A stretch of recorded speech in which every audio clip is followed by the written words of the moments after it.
Este podcast é produzido pelo Correio Brasiliense. Eu acho que assim, precisa ser um pacto, porque o jogador que sofre, com certeza, né, não sente mais vontade de jogar. Agora, como o Danilo falou, né, no caso do rapaz em Portugal, o time vai atrás, mas o time precisa comprar briga. Nesse caso do Ângelo, na Copa Sul-Americana, o Odaí avisou na coletiva, né? O Ângelo joga também, né? É, Ângelo e Joaquim, o Joaquim que é um jogador daqui, né? Jogador daqui da cidade também envolvido nisso. E não foi o único caso da semana na Copa Sul-Americana, né? Vale lembrar que... Acho que o Joaquim não é daqui, acho que ele daqui de Brasília, acho que ele não é não. O Ângelo é daqui. O Ângelo sim. O Ângelo sim, sim, né? sim. Samambaia, né? É. Mas aí o Odaí na coletiva falou, né? Se depender da gente, a gente não joga. E como eu tinha dito, não foi o único caso que aconteceu na Copa Sul-Americana, né? Também jogadores do Emelec e do Independiente Santa Fé sofreram caso na Argentina contra Huracán e Gimnasia de La Plata, respectivamente. Ou seja, é um tempo em que uma coisa acontece no domingo, aí chega na quinta-feira e continua a acontecer, né? De uma forma muito seguida, né? Olá, chegando com o podcast número 10, Correio no Brasileirão, como diria o Danilo Queiroz, podcast camisa 10, Correio no Brasileirão 2023, e a gente chega para projetar a rodada 9 do Campeonato Brasileiro. Como eu costumo dizer, a barrinha de download segue carregando até chegar a 100% em dezembro, quando conheceremos o campeão brasileiro. Pelo menos é o que a gente espera, porque o campeão brasileiro, como eu sempre tenho repetido, tem sido revelado com rodadas de antecedência. 3, 4, 2... E aí o campeonato perde um pouquinho a graça, fica só com disputas da Libertadores, zona do rebaixamento e a Sul-Americana, que quase todo mundo vai para o segundo torneio mais importante da Conmebol. Eu estou aqui com os meus colegas da editoria de esportes do Correio Brasiliense, Vitor Parrini, Paulo Martins e Danilo Queiroz. E eu quero começar o nosso podcast falando um pouquinho do que aconteceu no meio da semana, né, para não deixar passar batido. E a minha pergunta para o Vitor Parrini e para Paulo e Danilo é a seguinte: qual é o destaque de vocês do que rolou na semana do futebol brasileiro? Destaque para a semana de Libertadores, né? Eu vou colocar o Flamengo negativamente, hein? O Flamengo que jogou bem contra o Fluminense, teve mais sorte do que juízo contra o Corinthians naquela vitória no Maracanã. Só finalizou 6 vezes contra o Nublense. Marca negativa para um time que tem Gabigol, Pedro, Cebolinha. É uma marca decepcionante, né? Então eu coloco o Flamengo aí como o meu destaque negativo, além do empate por 1-1, né? Poderia sair com a vitória. O Flamengo está numa situação meio desconfortável, né? Não vou dizer que é dramática, nada disso, não precisa profecia do apocalipse aqui, né? Profeta do apocalipse, mas o Flamengo está numa situação desconfortável, porque o Racing abriu, tá com 10 pontos. O Flamengo estacionou nos 5. Vai ser difícil ultrapassar o Racing. E o Flamengo caminha para ser o segundo colocado do grupo e pegar um adversário, em tese, mais forte na próxima fase. Em tese, porque também a gente vê alguns primeiros colocados ali que surpreendem. E aí pode ser que, de repente, o Flamengo até se dê bem nessa história de avançar em segundo lugar. E você, Paulo Martins, qual é o seu destaque do meio de semana? No meu destaque, o Parrini falou do Flamengo, vou falar do Fluminense, né? Que tem um técnico que é o inimigo da ciência, né? Que falar que é coisa criminosa, jogar na altitude, né? Que é uma coisa que todo mundo vive, quem joga na Libertadores convive com essa questão da altitude, né? E tá sendo um pouco mais difícil de fato jogar lá, né? O próprio River Plate sofreu 3-1 quando foi visitar o The Strongest. O Palmeiras, mesmo com a unidade reserva, perdeu pro Bolívar. E agora o Fluminense foi e perdeu pro The Strongest pelo grupo D. Mais pelo desempenho futebolístico, eu acho, do que pela altitude, né? Porque foi só 1-0, mas eu vi gente dizendo que tinha caixa até pra mais, né? Então o time do Fluminense aí vem numa sequência de 3 partidas sem vencer, né? Somando Copa do Brasil e Campeonato Brasileiro, né? Agora vai pra um jogo do fim de semana contra o Corinthians. A ver como é que vai ser, né? O Fluminense vem naquela sequência que desde o Fla-Flu ainda não encaixou. Quem sabe o jogo da volta depois do confronto contra o Corinthians vem aí pra selar alguma coisa sobre o tricolor. Danilo Queiroz, o seu destaque no meio de semana. Tudo bem, amigo? Cansei de falar bem dos times, vamos falar do Corinthians também, né? Tá todo mundo puxando um destaque negativo. O Corinthians, se juntar ao time do Correio, o Corinthians não vai ganhar do time do Correio. Já são 8 partidas já sem... Denúncia. Já são 8 partidas sem ganhar do Corinthians. O time Já deu um mês? Tá dando uma evoluída em termos defensivos, não tomou gol, né? Como o Luxemburgo falou na Evolução. coletiva, né? O time não tomou gol, ficou um tempo com um a mais, não conseguiu ganhar, tá em situação complicada na Libertadores. É até curioso, porque saiu vivo, né? Porque o Del Valle perdeu pro Liverpool do Uruguai. Isso deixou o Corinthians vivo ainda, mas assim, o time do Corinthians não tá conseguindo ganhar de ninguém, já tem um tempo que tá tentando evoluir, não consegue, tá difícil as coisas lá no Parque São Jorge. São 8 jogos, um com o Danilo, seu xará, que era o técnico na partida contra o Palmeiras, e depois o Luxemburgo já acumula 7 jogos sem vencer. Isso jamais havia acontecido na carreira do Luxemburgo. Nunca antes na história do Luxemburgo ele ficou 7 jogos sem vencer. E arrisca completar 8 agora. O Corinthians iria a 9 e ele a 8, se não derrotar o Fluminense no fim de semana. O meu destaque vai para a campanha da CBF contra o racismo, anunciada pelo presidente Edinaldo Rodrigues. Isso tudo aí na esteira do que aconteceu com o Vinícius Júnior, na partida contra o Valência, no estádio Mestala. Todos nós sabemos o que aconteceu. E, bom, hoje nós tivemos declarações fortes na Espanha, fugindo um pouco do nosso mundinho aqui. Na Espanha, o Pep Guardiola, por exemplo, o técnico do Manchester City, ele que é catalão, disse que não acredita muito na campanha da Espanha contra o racismo, conhecendo o país como ele conhece. Declaração dele, fortíssima. O técnico Mendilibar, que é o técnico do Sevilha, ironizou um pouco essa questão do racismo, dizendo que esse tipo de pergunta, esse tipo de questão nesse momento é moda, é modinha. Veja bem, veja como a situação que a coisa tá. E o Vinícius Júnior não entrará em campo nesse fim de semana, pela penúltima rodada do Campeonato Espanhol, mas há toda uma rede de mobilização pelo Vinícius Júnior. Inclusive nós publicamos hoje uma matéria, como o Vinícius Júnior também movimenta interesses da indústria do futebol, nesse apoio a ele, obviamente. É uma matéria que foi publicada hoje na edição do Correio Brasiliense. A gente está gravando na sexta-feira, dia 26 de maio, véspera do início da rodada.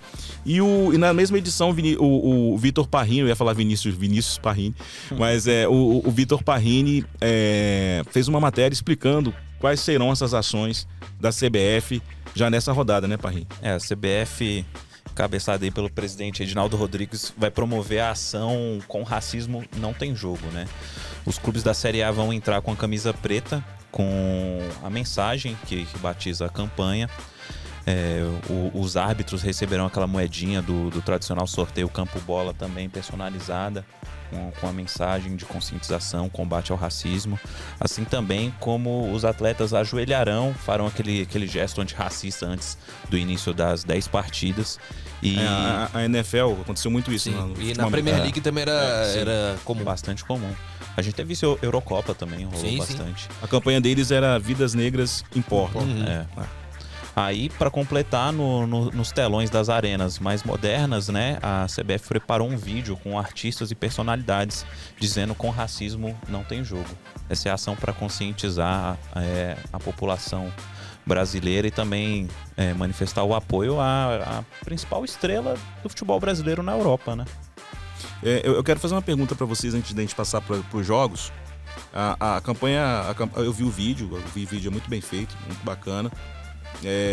Agora esse slogan é forte. Quando você diz Com Racismo Não Tem Jogo, você está passando a mensagem para os jogadores que eles podem sair de campo.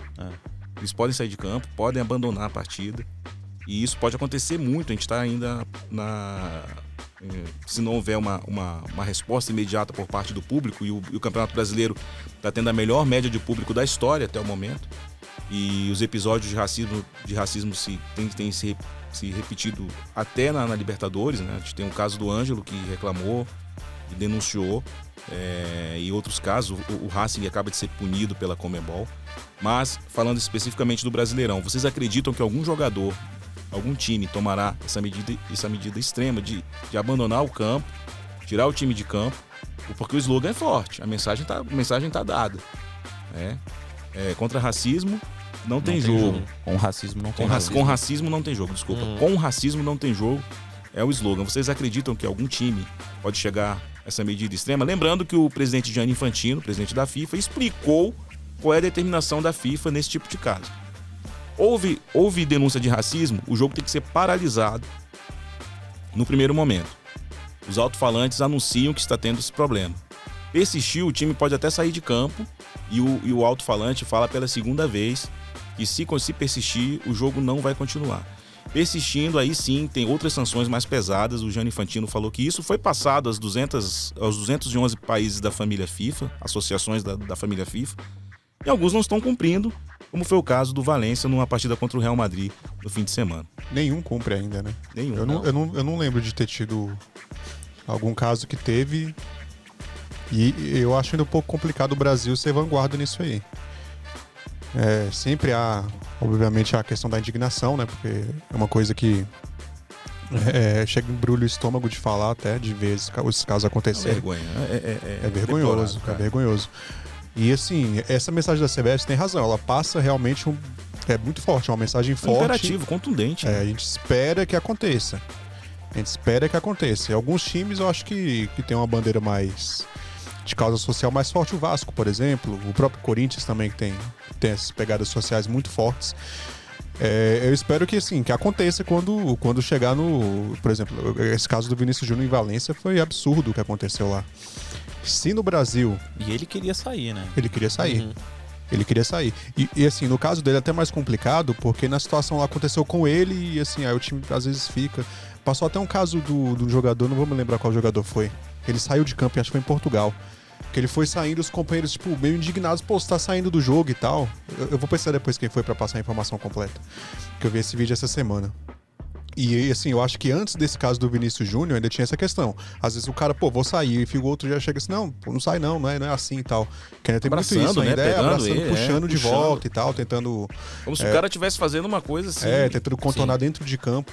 Mas depois do que aconteceu do Vinícius, com toda a repercussão que teve, com essa mensagem forte da CBF, eu acho que pode acontecer isso sim. Precisa ser um pacto, né? É um paradigma muito grande que vão quebrar, inclusive.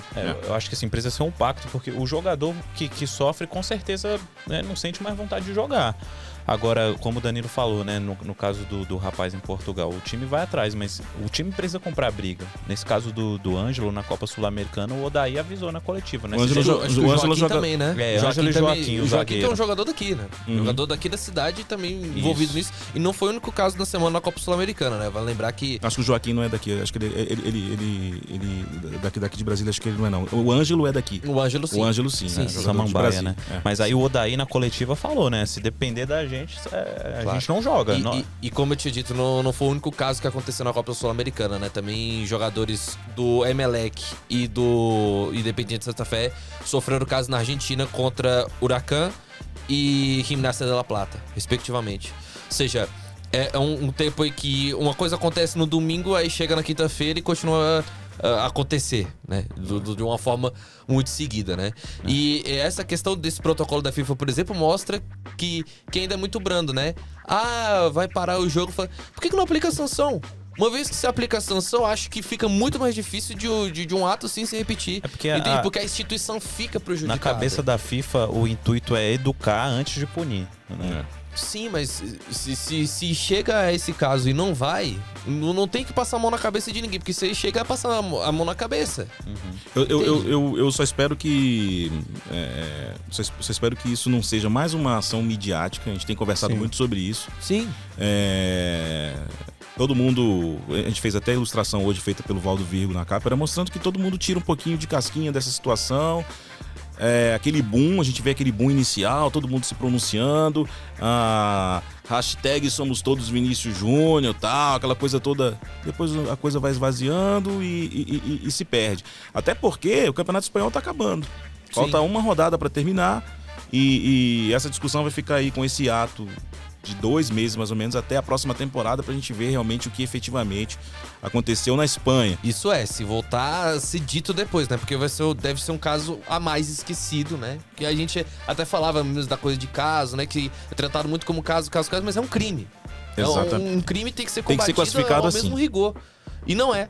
E por falar em crime, só pra encerrar essa discussão e a gente avançar para os jogos, eu tava conversando com vocês ontem que a Espanha, pra quem não sabe, é candidata à sede da Copa de 2030, edição centenária.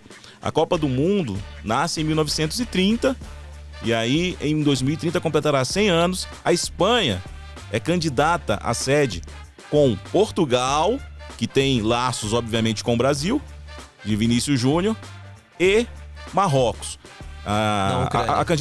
Primeiro era com a Ucrânia, mas parece que deu uma esfriada na história. A Ucrânia está querendo sair um pouco de cena devido à situação da guerra com a Rússia, mas eles estão puxando o Marrocos, que é ali perto de Portugal e da Espanha, para fazer parte dessa campanha. E aí eles concorrem até agora com Argentina, Chile, Paraguai e Uruguai, e uma candidatura que deve partir da Arábia Saudita com Egito e Grécia, uma coisa meio troncha ali, uma região, a candidatura da Arábia Saudita, e até por isso a Arábia Saudita tem levado jogadores para lá, como Cristiano Ronaldo, quer levar o Messi e tenta também levar o Tite para ser treinador lá na Arábia Saudita. Só pra confirmar rapidinho, o jogador que eu tava falando é o Marega. Marega, jogava no Porto. Foi em 2020 esse caso. Quem nunca viu esse vídeo, vale até a pena dar uma olhada. Que ele é impactante. Que ele sai assim, fazendo sinal de negativo e tal pra torcida. E aí tem outros jogadores que ficam meio que puxando. Não vai não, cara, fica aqui e tal. Isso vale a pena dar uma olhada quem não conhece. Marega que joga no Al Hilal hoje em dia, né? Um jogador que tava no Mundial de Clubes. Também lembro de um outro caso que aconteceu, daquele Paris Saint-Germain, Istambul Basaksehir pela Liga dos Campeões. Ali o jogo foi parado mesmo. Sim, o jogo foi parado e acabou não terminando ali. Tem esse aí, né? Tem esse jogo em si aí, né? Às vezes é o que chegou mais perto dessa questão realmente do time sair de campo. Esse protocolo da FIFA. Desse protocolo da Padrão FIFA. Foi esse jogo do PSG na Champions League na época. O jogo foi em Paris, se não me engano, né? Foi Paris. Exatamente. Então a gente vai ficar de olho então nesse início dessa campanha da CBF contra o racismo. Tem tudo para ser um ato legal do ponto de vista midiático, né? Moedinha personalizada, enfim, mensagens, jogadores ajoelhando, né? Como está previsto. A gente tem um presidente da CBF pela primeira vez negro, o Edinaldo Rodrigues. E o Parrini fez uma matéria também interessante sobre racismo estrutural no futebol brasileiro, mostrando que dos 20 técnicos da Série A apenas um. Só o Vanderlei Luxemburgo. Só o Vanderlei Luxemburgo, que também é o último técnico negro da seleção brasileira. E falta de opção não é, né? Que a gente tem aí Jair Ventura, Andrade, Roger Machado, Cristóvão Borges. Cristóvão Borges, então, foi esquecido pelo mercado, né? Impressionante. Cristóvão Borges foi vice-campeão, galera. Vice-campeão brasileiro em 2011. E o Andrade campeão, né? Foi com o Flamengo. O Ricardo Gomes passa mal num jogo contra o Corinthians no fim do primeiro... No finalzinho do primeiro turno. Contra o Corinthians, não, contra o Flamengo, se eu não estou enganado. Foi Vasco-Flamengo. Foi Vasco-Flamengo. Ele passa mal e aí teve um AVC e não pôde mais voltar a ser treinador. Mas aí o Cristóvão Borges assume o time e leva o vice-campeonato. Mesmo ano que o Vasco também foi campeão da Copa do Brasil. Vamos falar da rodada, então. A 8ª rodada começa... Vamos pra coisa boa, né? Vamos lá, vamos partir pra cima. A gente tem que falar dessas coisas também, cara. Não, dureza. É dureza. importante, mas agora vamos para a alegria de verdade, que é futebol. Vamos lá. A 8ª rodada vai começar Vitor Parrini no sábado, às 16 horas, com o Atlético Paranaense e Grêmio, que já foi semifinal da Copa do Brasil recentemente, no ano em que o Atlético Paranaense foi campeão, em 2019. O reencontro de Felipão, né? Ainda que não na condição de técnico com o Grêmio, né? Foi campeão brasileiro, Copa do Brasil, Libertadores pelo Tricolor. Vai voltar a esbarrar aí com os companheiros lá. Pois é, um bom jogo, né? Assim, embora o Renato Gaúcho vai entrar naquela linha de novo de poupar, né? Poupou o Soares contra o Palmeiras, vai poupar de novo agora, também vai poupar o Bitelo, né? O Soares está lesionado, né? Soares sofreu um incômodo físico, né? Não vai estar à disposição para esse jogo contra o Atlético Paranaense, mas deve voltar contra o Cruzeiro. Legal. Aí a gente já tem o Atlético Paranaense em outra... Desculpa, Parrini, o Kahneman também suspenso, foi expulso no Grenal. Aí já tem o Atlético Paranaense em outra linha, né? Conta com o retorno do Vitor Roque. Vitor Roque, que não foi cedido à seleção sub-20, é o reforço, né? Que ele saiu machucado, né, no jogo da Libertadores contra o Atlético Mineiro. Tá aí de volta para brilhantar esse ataque aí do Atlético Paranaense. Esse jogo às 16 horas, Atlético Paranaense e Grêmio. Paulo, no mesmo horário, a gente tem o duelo entre Fortaleza e Vasco, um jogo tenso para o Maurício Barbieri. Todo jogo é tenso, né? Sim. o Vasco e aquele time que o Danilo falou, vocês estão elogiando demais o Vasco. O Vasco não é tudo isso. E o Vasco só tá Ele falou jogando. com essa voz? É. Eu falo Não, mais ou menos. ele não tem essa voz. Ele não tem essa voz. O Vasco é o time do meu amigo Ed Alves, Sim, fotógrafo sim, lá claro. da redação do Grande Correio Ed Brasiliense. Tá feliz com o Vasco. Mas o Vasco tá disputando só um campeonato, cara. Só um campeonato. Treina a Sim. semana toda, a gente tem repetido isso à exaustão aqui. Uhum. E não consegue fazer uma boa campanha. Exatamente. Precisa sair da zona do rebaixamento, que é um trauma na vida de todo torcedor Cruz Maltino. Pois é, abre a zona de rebaixamento e como o próprio Parrini disse no último episódio, já não é mais desculpa, né? Já não precisa mais de desculpa. Calendário já teve o Maurício Barbieri, é um dos alvos de protesto da torcida do Vasco, né? E o time não se encontra, né? E pra melhorar, ou melhor dizendo, pra piorar a situação, Pedro Raul suspenso não joga, Andrei Santos também, por questão física, não deve jogar. Tá um perrengue também do E o Andrei jogo- Santos com o clube Exatamente. também. E o jogo é fora de casa, né? A gente vinha dizendo que o Fortaleza, parece que não ganhava, ganhou na Sul-Americana, né? Apesar de ter sido um dos últimos invictos do campeonato, né? Perdeu pro América Mineiro, o jogo que ninguém esperava que o Fortaleza fosse perder, perdeu pro América fora de casa na primeira vitória do Coelho no campeonato. Mas aí agora o Fortaleza vai jogar em casa, né? Com a situação mais preocupada. Acho que o Vojvoda vai utilizar a força máxima, até porque eu não sei se ele observa ainda muita coisa por jogar contra o Palmeiras na Copa do Brasil, até pelos 3-0 que o time do Abel Ferreira aplicou no jogo de ida. E até porque também o Fortaleza não vai viajar, né? Então se ele quiser usar a força máxima contra o Palmeiras, vai poder usar, porque vai ter essa sequência de 2 jogos em casa. O Vasco vai ter mais um jogo difícil, mais um jogo complicado e vai ter que buscar a inspiração lá do começo do campeonato, né? De onde jogou ali mais ou menos de uma forma mais decente na vitória contra o Atlético Mineiro e no empate contra o Palmeiras. Acho que vai ter que buscar esse jogo, a gente não sabe de onde. E à medida que a gente vai chegando no meio do ano, a gente vai ver se a questão financeira com o SAF vai adiantar mesmo pro Vasco, que é agora a hora do vamos ver. De ver se chega reforço, se chega peça que vai realmente ajudar o Vasco a ficar na primeira divisão. Parece que, pelo que foi mostrado, que começou tudo como um oba-oba, não vai ficar bem assim. O Vasco vai precisar de algumas peças para se manter na primeira divisão, que parece que vai ser o objetivo. 3 pontos pra encerrar o Fortaleza e Vasco. Possível reencontro, a gente nunca sabe a escalação certinha, né? Possível reencontro de Iago Pikachu com o Vasco, Thiago Galhardo. Deve ser titular porque o Bruno Pacheco tá machucado. Thiago Galhardo também, Sim. Fortaleza, reencontrando o Vasco. O Thiago Galhardo já é mais do banco, mas ele costuma entrar. O Pochettino, que é o argentino Tomás Pochettino, que foi da base do Boca e jogou pelo River, é um jogador que tá em alta com o Vojvoda. Exatamente. Então esses detalhes aí sobre esse duelo entre Fortaleza e Vasco. E aí eu passo a bola pro Danilo para um dos bons jogos da rodada. 18h30 esse sábado, Danilo. Flamengo e Cruzeiro. Se você conseguir escalar para mim o time do Flamengo, eu agradeço. Bons jogos a depender do que o Flamengo vai entregar também, né?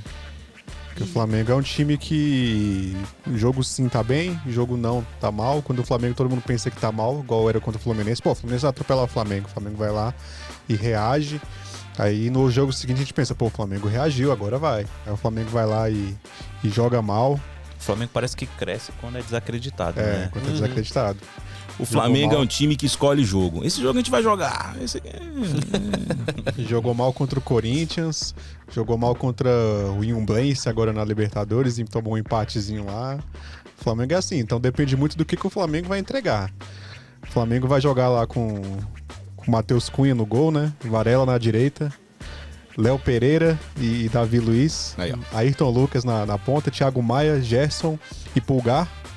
Aí o Arrascaeta, eu acho que ele vai voltar nesse jogo. Arrascaeta, Gabigol e Pedro. Tá aí a escalação do Flamengo, você pediu. Vou conferir depois. Pode conferir. Cravou. Podia ter uma vinhetinha do hino do Flamengo baixinho no fundo. Tararara, que ele vai passar o gabarito O já. Cruzeiro é um time que tá bem, né? Acabou vacilando contra o Cuiabá. Teve a semana toda livre pra treinar, né? O Pepa que tá fazendo um bom trabalho. O Cruzeiro tem tudo pra dificultar esse jogo aí pro Flamengo. E sim, se o Flamengo jogar naquele marasmo, que foi o jogo contra o Corinthians, por exemplo, foi o jogo contra o Iumblense agora, aí vai passar sufoco. E pro Flamengo jogar precisa ter um meia, né? Precisa ter um meia aqui de criação. Então a Arrascaeta é esse nome. Se ele tiver em condições de jogar, tiver em condições de liderar o Flamengo, a gente pode esperar pelo menos uma evolução pequena do time. Eu até escrevi no meu blog hoje, Danilo, lá no Dribles de Corpo, que o Flamengo é o campeão da Libertadores que não se dá o respeito, né? Aquele pet da Libertadores não assusta ninguém. O Flamengo tem 2 times estreantes no grupo dele. O Alcas, nunca disputaram a Libertadores. Alcas e Nublense. Os 2 conseguiram pontuar contra o Flamengo. Contra o atual campeão da Libertadores, dono do elenco mais badalado e mais caro do país. Então, assim, é impressionante como o Flamengo não tem a capacidade de se dar o respeito num grupo desse, em que, honestamente, só dá pra respeitar o Racing. Os outros 2... Racing que até vai mal das pernas, né? Exatamente. E eu quero fazer uma pergunta pro Danilo. Danilo, se tiver um pênalti pro Flamengo e um pênalti pro Cruzeiro, o que vai acontecer nesse jogo? É porque pro Cruzeiro, não entendi a Porque é o referência. seguinte, Eu entendi. o grande cobrador de pênalti do Flamengo o chama-se Dourado, Gabriel sim. Barbosa. E do outro lado, se não tiver briga do Bruno Rodrigues com o Henrique Dourado, Vai não, Henrique Dourado é tem o titular. Henrique Dourado que fez muito gol de pênalti pelo Flamengo. Aliás, ele não errou nenhum pelo Flamengo. Nenhum pelo Flamengo. O Henrique Dourado jogou no Flamengo em 2018. O Danilo lembra que ele chegou a atuar com o Gabigol antes de sair do Flamengo, ali na era Abel Braga, se eu não estou enganado. Abel Braga. E depois saiu e agora vai se reencontrar com o Flamengo no Maracanã. O que vai acontecer se tiver um pênalti pro Flamengo e um pênalti pro Cruzeiro? 1-1? Ixi, ainda bem que não Bem isso. Ainda bem que não é mata-mata, né? Que não é cobrança. Aquelas lá de 5. Mas os 5 batendo. Só o Dourado e o Gabigol batendo pênalti. Acaba nunca. Vai bicho. até Bota amanhã. o Veiga nessa conta também aí. Acaba nunca. Mas é um duelo bacana, né? Interessante. É legal, né? O Dourado tá chegando agora no Cruzeiro. O Gabigol já tá bem tomou mais conta da estabelecido posição, no o Dourado? Flamengo. O Cruzeiro tem bons centroavantes, né? Eu também gosto muito do Gilberto. O Bruno Rodrigues tem uma temporada bacana, mas o Dourado é um cara que bate pênalti super bem, né? Eu acho que até nessa confusão com o Bruno Rodrigues ele não bateu porque ele tinha acabado de chegar, né? Tinha pouco tempo, aí valeu aquela hierarquia lá do Cruzeiro. Pra terminar, Cruzeiro e Flamengo, só lembrando, né? O Cruzeiro ficou um tempão na segunda divisão, verdade e tal. Mas o Cruzeiro é impressionante, como o Cruzeiro... A torcida do Flamengo não tem boas lembranças do Cruzeiro, não. Cruzeiro no Maracanã. Cruzeiro que derrotou o Flamengo na final da Copa do Brasil de 2003, o Cruzeiro que derrotou o Flamengo na final da Copa do Brasil de 2017, o Cruzeiro com o Mano Menezes, o Cruzeiro que eliminou o Flamengo da Libertadores quando o Barbieri era o técnico do Flamengo em 2018, nas oitavas de final. Então, as recordações, independente do Cruzeiro estar em alta ou em baixa, não são boas contra o Cruzeiro. Eu lembro que uma vitória... assim, confortável do Flamengo contra o Cruzeiro foi ainda na era Luxemburgo, um jogo no Engenhão, que o Flamengo com David, Thiago Neves, Ronaldinho Gaúcho aplicou, sei lá, 5-0, acho. Que era o tempo que o Cruzeiro tinha uma camisa parecida com a do Vélez, assim. No Cruzeiro, e aí foi a última grande vitória que eu me recordo do Flamengo nessa partida. E que tem um detalhe, só pra deixar a informação aqui, uma das peças do meio do campo do Pepa não vai estar presente, não. O Ramiro sofreu uma lesão no ligamento do joelho e tá praticamente fora da temporada, uma perda muito grande, porque era um volante que vinha crescendo nesse time do Cruzeiro do Pepa. Pra não deixar passar batida, eu conversava com o Danilo na redação sobre o Alan, que o Flamengo tá querendo contratar, jogador do Atlético Mineiro. O Danilo defende a contratação dele. Gosto dele. O Flamengo tá praticamente sem volante, né? Não. Thiago Maia é bom jogador, mas tem uma grande dificuldade de dar um passo pra frente. Ele joga muito pro lado, né? Ele tá numa fase técnica ruim, ele mesmo sabe disso. Pulgar começou, teve uma sequência legal no Flamengo, mas ainda não é aquele cara que passa confiança. Eu acho uma contratação boa. Pra mim é uma posição que o Flamengo é carente. Me dá o Gerson? Mas ele não é de proteção ali na volância. Primeiro volante ali, o cabeça de área. Faz o trabalho sujo. O Ilharão, né? Como fazia o Ilharão um tempo desse, o próprio Cuejar também. Eu só acho o seguinte, o Flamengo tem que tomar muito cuidado com essa lista de reforços do Jorge Sampaoli. Eu digo isso porque o Jorge Sampaoli costuma contratar reforços que interessam ao estilo de jogo dele. Esse é o primeiro ponto. O segundo ponto é o seguinte, o Parrini, ele contrata os jogadores e não passa muito tempo nos clubes, não. Eu vou dar um exemplo. Ele contratou o Gerson, pediu o Gerson, o Olympique de Marseille. O Gerson jogou pra caramba com ele, foi a temporada mais artilheira do Gerson. Mas depois, ele vazou e o Gerson ficou lá esquecido no elenco. Acontece muito isso nos elencos do Jorge Sampaoli. Ele pede os caras que interessam a ele, não a ideia de jogo do Flamengo, do clube, se bem que o Flamengo não tem ideia nenhuma do que quer, né?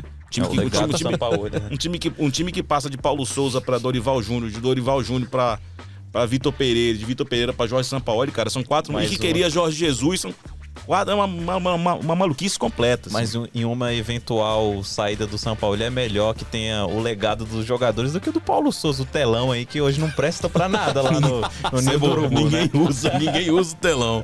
É verdade. Boa, Parrinho. Boa lembrança. Ai, meu Deus. Mas chega de falar do Flamengo, né? Eu quero falar... do Vou passar batido aqui por um jogo, pelo amor de Deus. Cuiabá e Curitiba, 18h30. Essa nem minha filha que tá viciada no pay-per-view, acho que vai querer assistir, mas... Colocar só um parênteses desse jogo, né? O Cuiabá ainda não venceu em casa e o Curitiba é lanterna e não venceu ainda no campeonato. É só o que tem pra falar do jogo, né? Não, tem outra informação aí também. O Curitiba soltou agora há pouco Opa! que o Aleph Manga, ele vai... na visão do Curitiba não teve, eles não... Aposta. Então deve voltar, da né? máfia de aposta. Ele vai voltar a treinar com o grupo a partir de segunda-feira. O Aleph Manga é um jogador importante do Sim, Curitiba, com né? certeza, com certeza. Artilheiro. É um dos Antônio destaques Carlos do Água Curitiba. agradece. E muito. A diretoria não interpretou que ele tem algum tipo de culpa na questão da máfia das apostas, né? Que ele aparece lá nos prints, nas conversas dos apostadores. Então, a priori, na segunda-feira, ele vai voltar a treinar com o elenco.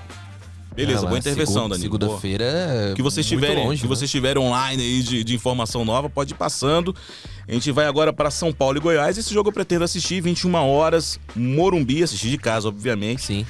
São Paulo e Goiás, Parrinho. É o jogo do 4K, do Sport TV. 4K, O jogo como do diria 4K do Danilo. Danilão. Importante, é só jogão, hein? Só jogão, pô. Não, São Paulo e Goiás, bom jogo, né? Porque é um jogo de dois times invictos, né? São Paulo tá a 12 jogos sem perder. 12. Tem 7 vitórias. Incluindo uma com o Rogério Ceni. A última foi aquela na estreia contra o Botafogo. Na derrota, né? sim. Na derrota 2-1. Brasileirão. Então, assim, o São Paulo tá bem, encontrou o caminho. Realmente o Dorival arrumou a casa, né? Aquele trabalho dele. Ele chega, faz o simples, não encanta, assim, não traz perspectiva de título, pelo menos de início. E a gente acredita que o São Paulo também não tem um elenco para brigar pro troféu, mas tá subindo, tá somando pontos. E nessa rodada tem a chance de entrar no G6 e se aproximar do G4, que é uma grande vitória, né? E o São Paulo tem a novidade, um retorno, né, de um velho conhecido, Alexandre Pato. Alexandre Pato está contratado pelo São Paulo. É uma notícia que todo mundo já esperava, mas Alexandre Pato está de volta. Manteve a minha ao pergunta, São Paulo. tá? Manteve a minha pergunta. E também vale falar sobre essa coisa do elenco do A São pergunta Paulo. é: que raios o São Que Paulo raios, quer? que raios. com- Mas aí, eu acho que a única resposta que eu tenho, parando bem pra pensar, é a lista de desfalques que o São Paulo tem, né? O São Paulo tem muito jogador machucado, cara. Ferrarese, Arboleda vira e mexe tá no departamento médico, os meio-campistas do São Paulo, Pablo Maia, ninguém mais ouviu falar Pablo Maia, tá machucado, Galopo, que tava jogando muito bem, ou seja, um monte de peças que o São Paulo perde, o Dorival se vira ainda assim com um monte de desfalques, né? Impressionante o que tem feito o Dorival. Imagina quando esses caras voltarem, né? E quem sabe o São Paulo, que é um dos elencos longevos, que eu venho citando, o elenco do São Paulo é longevo, pode fazer mais trabalho nesse Campeonato Brasileiro. Aí pra falar só terminar do Pato, né? O Pato chega com um contrato de produtividade, né? Então, assim, a diretoria... Ele não vai receber. A diretoria entende que ele não é mais esse jogador todo, tanto que o contrato dele vai só até dezembro, claro, com possibilidade de renovar, mas tem essa cláusula aí. E ele ainda nem sequer tá treinando com o grupo, então, assim, ainda não tem um prazo pra estrear. Eu queria perguntar pro Silvio Santos o que ele acha da contratação do Alexandre Pato, né? O Alexandre Pato é casado com uma das filhas do Silvio Santos. Tá em São Paulo agora, está no São Paulo. Eu queria saber o que o No Silvio majestoso Santos... do retorno vai dar O que problema. o Silvio Santos, meu coração é corintiano, diria sobre aquela marchinha do Silvio Santos, o que ele diria sobre essa contratação. O Goiás saiu da zona do rebaixamento, não efetiva o Emerson Ávila como treinador e foi bem na Sul-Americana, um golaço do Apodi que o Rodrigo Craveiro disse que vai ser prêmio Puskas. Verdão, detonador. Pois é, Emerson Ávila vem fazendo um bom trabalho, né? Eu acho Sim. que a diretoria tá justamente se apegando a isso pra não ir atrás de outro treinador, né? É tipo como era o Carille no Corinthians, foi dando certo, Eu acho que é mais parecido ao efetivando. Lázaro. Mais parecido ao Lázaro, mas tá dando certo. Mas o importante é que tá funcionando, né, Sim. cara? No Goiás, claro, tem uma grande torcida, mas não vai ter a mesma pressão que, por exemplo, o Lázaro sofreu no Corinthians. Isso né? é verdade. Vou falar no Corinthians, Paulo Martins. Uhum. 16 horas no domingo, Corinthians e Fluminense. É dessa vez que o Luxemburgo vai ganhar uma partida, cara? É complicado. É o Fluminense que tem sido um adversário indigesto, né? Tem sido um visitante chato quando vai à Neoquímica Arena, né? contra o time do Corinthians ultimamente. O Corinthians que ainda segue com o Vanderlei Luxemburgo sem vencer. Na Copa do Brasil foi indigésto, mas foi eliminado na Copa do Brasil na semifinal. É verdade, que foi o cruzamento. Bem lembrado, que foi o cruzamento. Mas no Campeonato Brasileiro tem sido chato, né? Nas últimas temporadas, Sim. mas na Copa do Brasil, que era o ponto alto da temporada da primeira temporada do Diniz no Fluminense, foi o que acabou dando errado. Mas igual o time do Fluminense precisa se recuperar, né? Eu mesmo falei aqui no meu destaque negativo, foi o Fluminense justamente por essa queda no nível, né? Uma hora ia cair, não ia jogar o tempo inteiro de forma maravilhosa, com toda a força que tem o time do Fluminense. Acontece, né? E também tem que acontecer em algum momento, como acredito que vai acontecer, uma vitória do Vanderlei Luxemburgo à frente do Corinthians, né? É uma ocasião interessante pela pressão que o Diniz tá nesse momento no Fluminense, né? Já são 3 jogos aí sem vencer, como eu disse há pouco. E é uma ocasião que eu acho interessante, não sei se o Danilo vai concordar, talvez, que tá um pouco rindo aqui, eu não sei, né? Que você achar que eu acho que é a ocasião pro Corinthians vencer o Fluminense, né? E pro Luxemburgo conseguir essa vitória, porque ele fala que tá encaixando o time cada vez mais, né? Acho que pelo fato de ter empatado com o Argentino Júnior fora de casa, foi um bom resultado, né? Que, claro, contou com a vitória do Liverpool contra do Liverpool Uruguai, vale ressaltar, né? Contra o Independiente Del Valle, que foi a coisa mais insólita da história da Libertadores, pra poder se manter vivo. Mas ainda assim, o time do Corinthians tem condições de vencer o Fluminense. Vai jogar com aquela coisa da casa cheia, fiel em cima. E o time do Fluminense, aquela coisa de, e aí? Vai, não vai? Não sei até se o Diniz vai pensar em poupar pro jogo contra o Flamengo na Copa do Brasil, né? Fez isso com o Fortaleza, depois, antes de jogar um jogo contra o River, que foi a melhor atuação do Fluminense no ano. Pode acontecer de novo. E se o Diniz colocar time alternativo, aí que a chance do Corinthians aumenta de vencer a partida. Acho que é uma partida para empate, porque os dois técnicos estão pressionados, mas o Corinthians, se a gente colocar numa balança, tem um pouquinho de favoritismo. Eu não tenho expectativa nenhuma de Corinthians. Corinthians é favorito contra o Fluminense? Só um pouquinho. Tá doido, bicho. Eu não tenho expectativa nenhuma de Corinthians ganhar esse jogo, não. Eu queria fazer só uma observação em relação ao Fernando Diniz. Vocês falaram no início sobre a crítica dele à altitude. Eu também escrevi sobre isso. Eu acho assim, o Fernando Diniz tem todo o direito de reclamar. Eu acho que ele tá correto. Eu nunca fui jogador, mas imagino, colegas que foram cobrir jogo em La Paz, também nunca cobri jogo em La Paz, mas alguns colegas que foram cobrir jogo em La Paz da seleção dizem que realmente é terrível, assim, você fica sem ar mesmo, o ar rarefeito, aquela coisa toda. Eu entendo esse lado, essa crítica dele. Agora, ao usar a palavra criminoso, eu acho que ele exagera e ele perde um pouquinho da razão no debate. Eu acho que o Fluminense poderia, de uma forma bem educada, bem até enriquecedora para o debate, chamar o preparador físico. Olha só, vou chamar meu preparador físico para explicar o que acontece com um jogador aqui a 3.600 metros de altitude. Flamengo, Danilo, jogou a 4.000 metros contra o Real Potosí. Não sei se você lembra. Renato Augusto, que ainda era jogador do Flamengo, cara. Precisou de cilindro. Até hoje com cilindro, E naquela época o Márcio Braga falou que jogar na altitude é uma espécie de doping. Deu uma confusão danada naquela época. O Flamengo começou uma cruzada.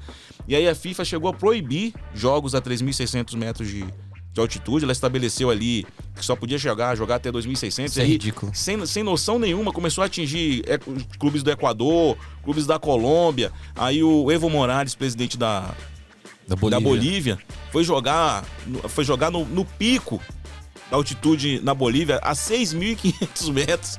Promoveu uma partida de futebol só para fazer uma crítica a Joseph Blatter, que era o presidente da FIFA, né? Foi uma confusão, cara. Foi uma confusão. E aí a FIFA teve que recuar. E aí os times hoje são liberados para jogar. Vocês devem lembrar, no ano passado, Danilo, o Tite chamou de desumano jogar em La Paz.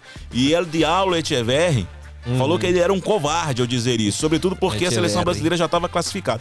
Então parece que o Fernando Diniz também às vezes vive no mundo da lua, né, cara? Acho que vale a gente pegar quantas participações de Copa do Mundo a Bolívia tem, né? A Bolívia não tá em toda a Copa do Mundo. Em 1994. Pois é, e se fosse tão fácil assim, a Bolívia faria 3 pontos em casa todo jogo. Agora, nesse jogo, Danilo, do Flamengo com o Real Potosí, a diretoria do Real Potosí depois disse assim: vocês não podem jogar aqui é incômodo, então a gente também não quer jogar aí no Rio de Janeiro, onde tem mosquito, onde tem calor.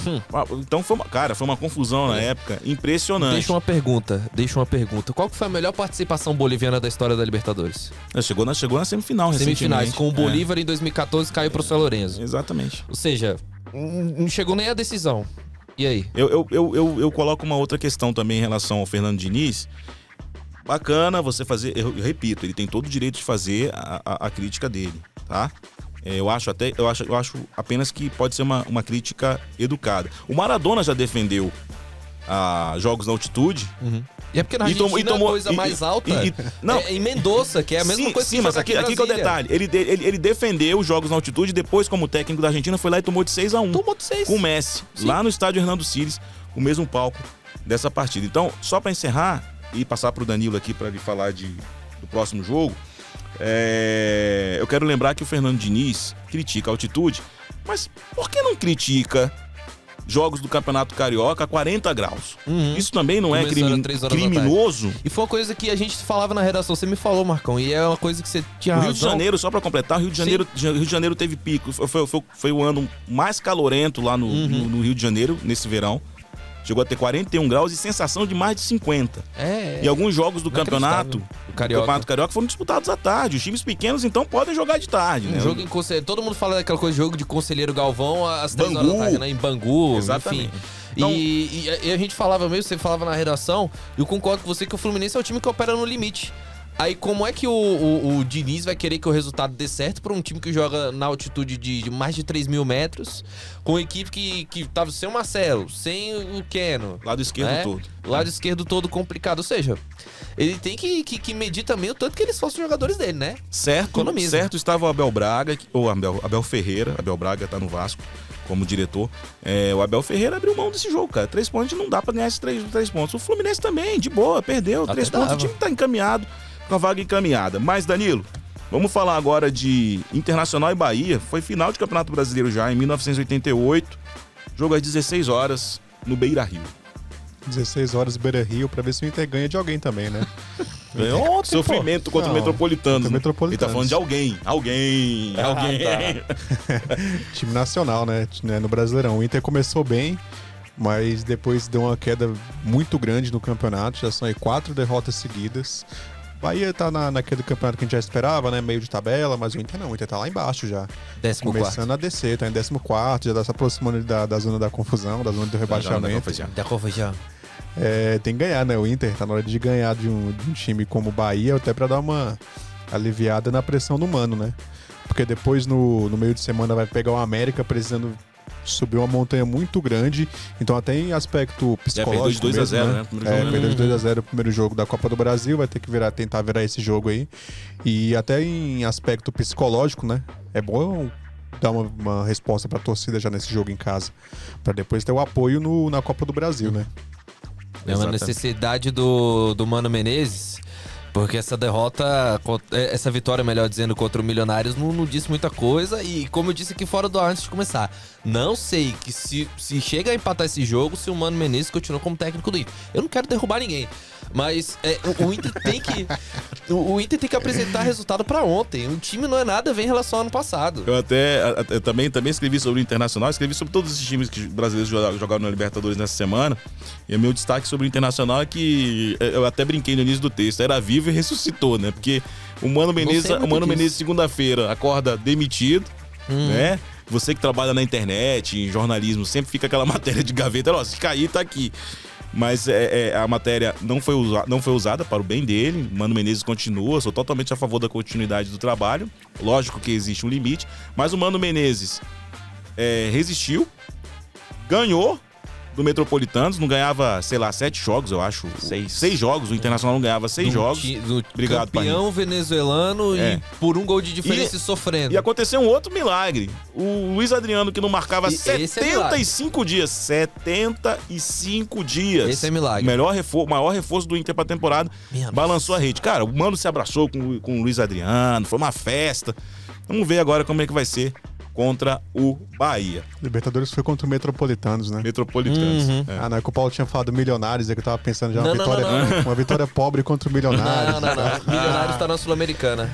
Bom, Parrini, a gente tem também no domingo, jogo às 18h30, Red Bull Bragantino e Santos. O que você tem a falar sobre esse jogo? Bom jogo, não é aquele jogo espetacular, mas é um bom jogo, confronto estadual, né?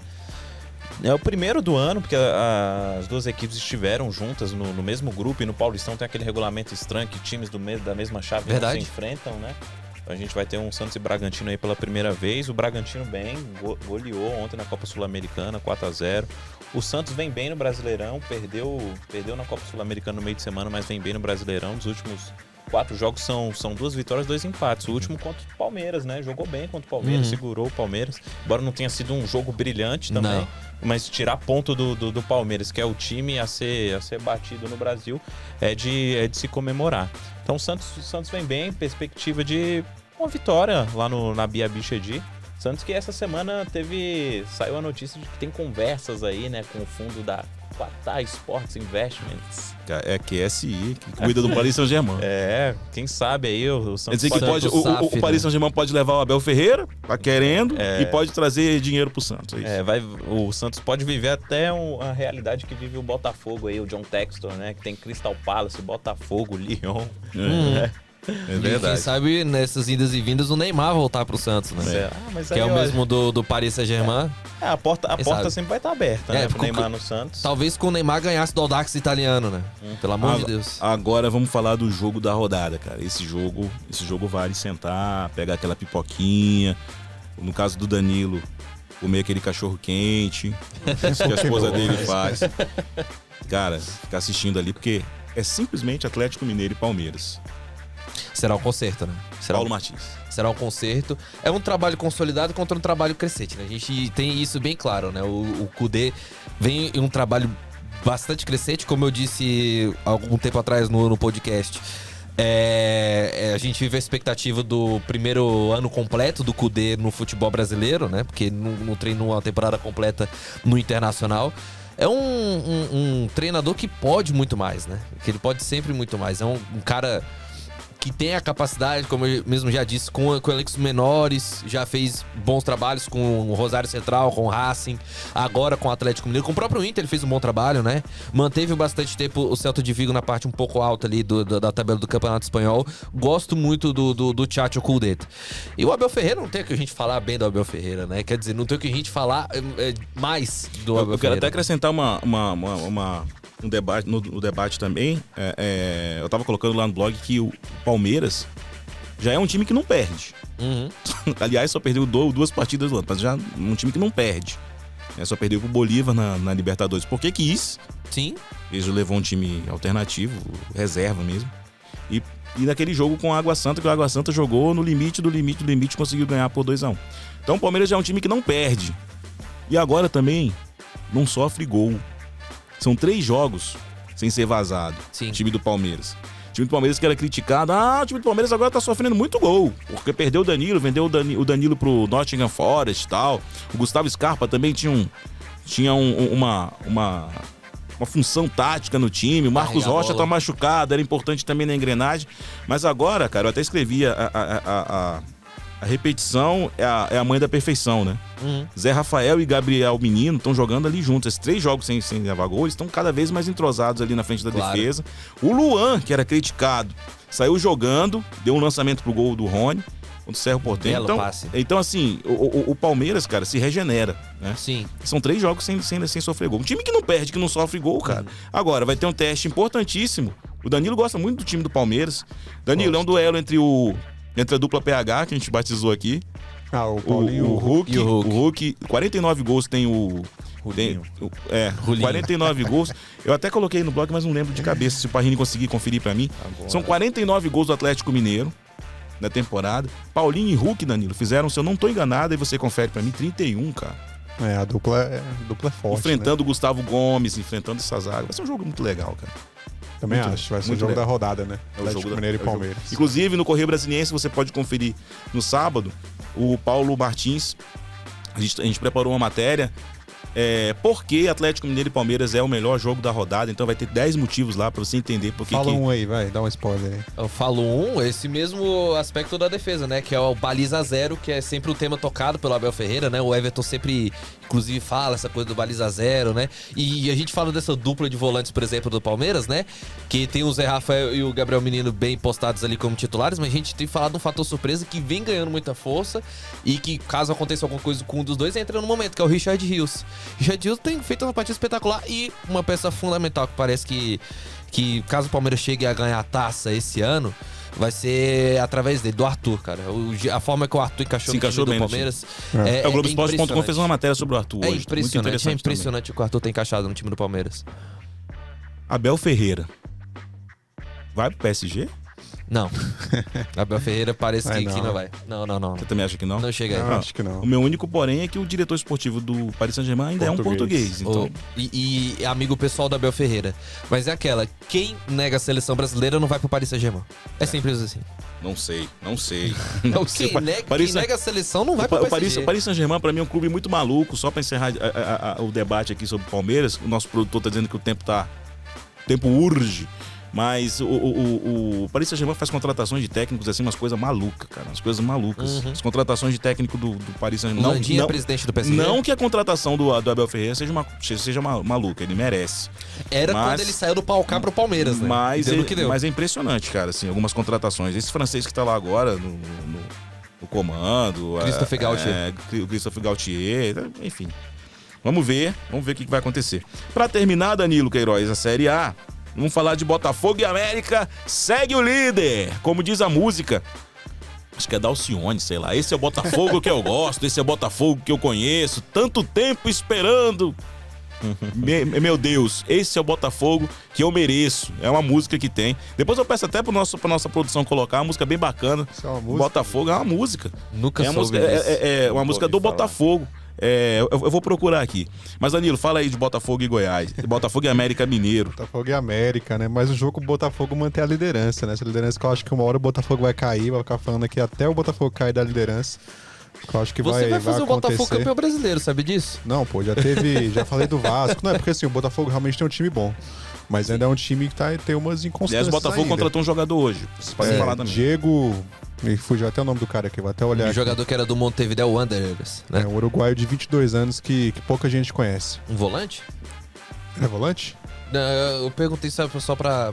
É do Montevideo Não, Wanderers. acho que ela é Sim. meia. Acho que ela é meia. Eu vou Montevideo ver aqui, mas enquanto isso eu vou falando de Botafogo e América Mineiro. Mas pra entrar nesse time titular vai ser difícil, hein? Independente de É, quem o time venha. do Botafogo é bem encaixado, mas é um time que também ele roda bastante, né? Sim. O Luiz Castro, ele tem uma... Uruguai pra chegar no Botafogo e ser titular na posição de meio campo, só se fosse Valverde, alguma coisa assim, né?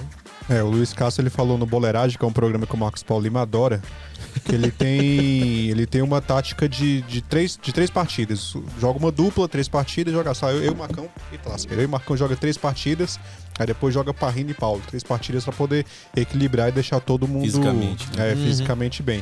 É Diego Hernandes mesmo, que é o reforço uruguaio do Botafogo. Um jogador que é da base da seleção, salvo engano, né? Não sei que ele é uruguaio, jogou aí, tem 22 anos, vai reforçar o Botafogo nesse jogo contra o América, é mais um jogo que o Botafogo mantém a liderança, né? Vai pegar um adversário que tá mal, tá em crise, o Botafogo, apesar de não estar 100% encaixado ainda, tá evoluindo a cada rodada. Tem o fator casa também, que o Botafogo tá usando muito bem, né? Tá 100% de aproveitamento ainda no Newton Santos com gramado novo, é mais um jogo pro Botafogo poder ganhar, somar mais 3 pontos e manter a liderança por mais uma rodada, que é importante, né? Legal. Eu vou fazer uma correção aqui. A música, na verdade, é da Beth Carvalho, tá? A música diz assim... Bete Carvalho é botafoguense. Exatamente. Ela é botafoguense, corrigindo. Então, a música não é da Alcione, é da Beth Carvalho. Diz assim, esse é o Botafogo que eu gosto, esse é o Botafogo que eu conheço.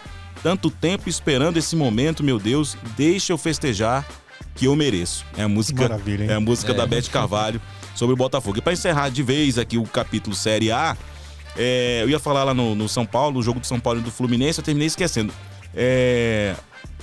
Eu lembro de uma capa da revista Placar, histórica, lá por 2010, 2011, e a capa dizia assim, aves raras. E as aves raras eram pato e ganso, que seriam seriam os símbolos da seleção brasileira depois da Copa de 2010 na África do Sul. Nós, jornalistas, a gente comete muito esses erros de avaliação. Acontece, não é uma crítica à revista Placar. Eu só tô lembrando que teve essa capa. Pode buscar aí. Aves raras era a capa. E a gente pode ponderar, no caso do pato, o seguinte. O ganso, quando voltou, também ninguém... Cara, o que o Fluminense quer com o ganso? Mas ele encontrou um técnico ali que o entendeu, né? E ele tá jogando muita bola com o Fernando Diniz. Quem sabe o Dorival Júnior dá jeito no pato, tira aquela indolência, aquela preguiça dele, e ele volte a ser Aquele jogador que em 2006 encantou o futebol brasileiro lá no Mundial de Clubes da FIFA. Tá bom? Eu vou passar agora, como sempre a gente desce o elevador, né? Da Série A pra Série D. Desesperador sempre. Nós temos 2 representantes na Série D, o Brasiliense e o Ceilândia. Um dia isso vai acabar, a gente vai ter um time na Série C. Mas, Danilo, a polêmica das transmissões continua, né, Danilo? Continua, vai começar mais uma rodada sem transmissão. Essa é a 4ª rodada já da Série D, mas agora tem uma luzinha no fim do túnel. A CBF está negociando com uma empresa de streaming chamada Brado TV, ou Brado TV, dependendo do local do mundo que você está assistindo esse podcast, para começar a fazer a transmissão, talvez a partir da 5ª rodada. A CBF ainda não confirmou, pretende confirmar talvez até o dia 31 de maio, quarta-feira, né? Que é vulgo quarta-feira que vem. Porque falta assinar, né? Falta colocar no papel. E essa rodada ainda deve ficar sem transmissão. O Brasiliense joga no domingo, o Ceilândia joga no sábado. Os dois ainda não devem ter imagens para o torcedor poder acompanhar, mas tá resolvendo. Aí também os clubes talvez vão poder transmitir os jogos, né? Igual era antes. A TV Brasil deve passar algumas partidas também. Já tem até um sitezinho na internet que essa própria Brado TV criou. Eles que já fizeram uma parceria com a Flá TV, produziam conteúdos lá e com a Copa do Brasil. Eles faziam as transmissões da Copa do Brasil pro exterior. Então, assim, tá começando a resolver. Bacana. Paulo e Danilo, o Brasiliense vai enfrentar o Real Ariquemes. Sim.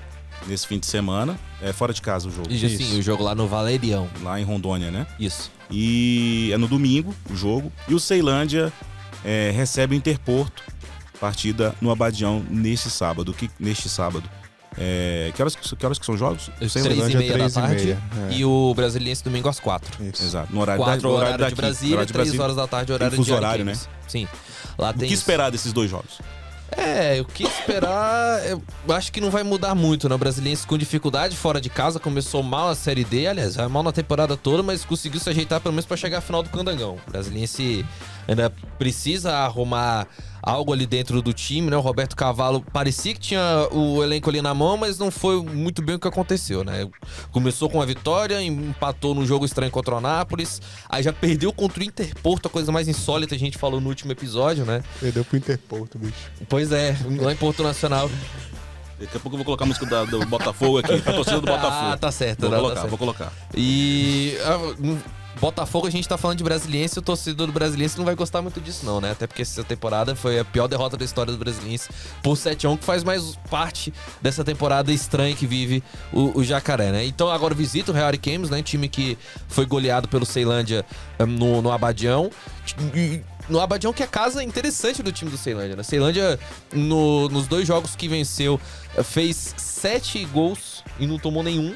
Tá me surpreendendo essa campanha do Ceilândia. Surpreende o time do Ceilândia. Não joga igual aquele time que parece ser do Adelso de Almeida, que é um time todo recuado. É um time que gosta de propor mais um jogo, um time que fica mais com a bola. E acho que isso tende a se repetir contra o Interporto. Não acho que vai ser 1-0 pro Interporto, vai nem 8-1. Vai vingar o Brasiliense, então. A ideia é que sim. A ideia é que vai vingar o Brasiliense. Tá. A ideia é que sim. Você vai estar lá no Abadião? Sim, estarei. Sobre o Brasiliense, acho que então o Roberto Carvalho perdeu as rédeas do... Perdeu as rédeas, né? Percebe, Jarbas, que momento, amigo. Tá chegando a hora de acabar mesmo. Tá chegando a hora. Futebol feminino, uma notícia pra você que é aqui de Brasília. A CBF confirmou na quinta-feira que a despedida da seleção feminina rumo à Copa do Mundo que vai ser disputada na Austrália e na Nova Zelândia. A despedida vai ser aqui em Brasília, Brasil e Chile, no dia 2 de julho. 10h30 da manhã. 2 de julho, 10h30 da manhã, deve ser um domingo, Matinê de domingo, Matinê.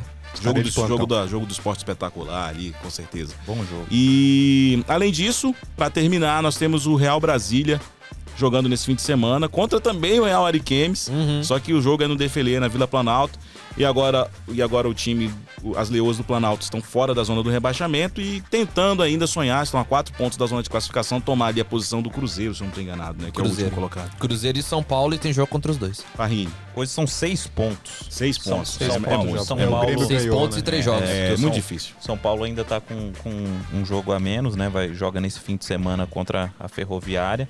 Real Brasília que vai tentar de novo a segunda vitória consecutiva pela primeira vez na temporada, né? Ainda não conseguiu dar um passo a mais, mas tem um bom retrospecto, né? Nos 4 jogos em casa sob o comando da Camila Orlando, tem 10 dos 12 pontos. Então, Empatou com o Corinthians. só. Empatou com o Corinthians empatou e só venceu com o Corinthians. Venceu o Atlético Paranaense, Ceará e o Grêmio no último domingo. Então, assim, é um bom ponto aí para guiar o Real Brasília a fugir mais daquela zona da confusão do Brasileirão Feminino e tentar beliscar aquela última vaguinha para o mata-mata.